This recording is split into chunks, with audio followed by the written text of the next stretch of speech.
The same thing happens every time, where I get interrupted because someone wants to get a sandwich, or I have been to million auditions and the same thing happens every time where I get interrupted. أنا اسمي سلمى، وقبل ما أبدأ فور ليفل 1 كنت بحس إن الإنجليش ده عائق بالنسبة لي في الشغل وفي السفر وحتى في أبسط المواقف. والمشكلة إن أنا كنت بحس إني اتأخرت وإني مش هقدر أبدأ من الأول، لغاية ما واحدة صاحبتي قالت لي على فور ليفل 1 وقالت لي إنهم بيأسسوا من الصفر وإن في خلال 6 شهور بس مستوى الناس بيتغير تماماً. So, Salma, tell me, what do you do every day? I wake up at 7, then I have my breakfast and I go to work. And what do you do at work? I help customers and write reports.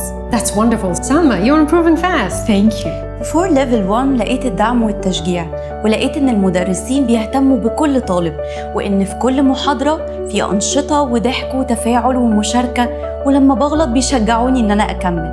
وعرفت إن الموضوع مش مجرد حفظ، لكن ممارسة حقيقية من خلال كل وسائل الترفيه زي الألعاب والأفلام والمسابقات والأغاني.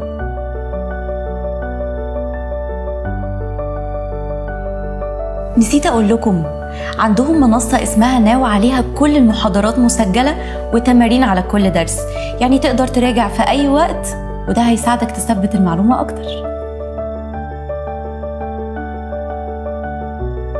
أنا زيك كنت محتارة، لكن دلوقتي بقولك بكل ثقة خد الخطوة وابدأ الإنجليش مع فور ليفل 1، ولو ما استفدتش تقدر تعيد الكورس ببلاش، يعني مفيش حاجة تخسرها، لكن في حاجات كتير قوي تكسبها.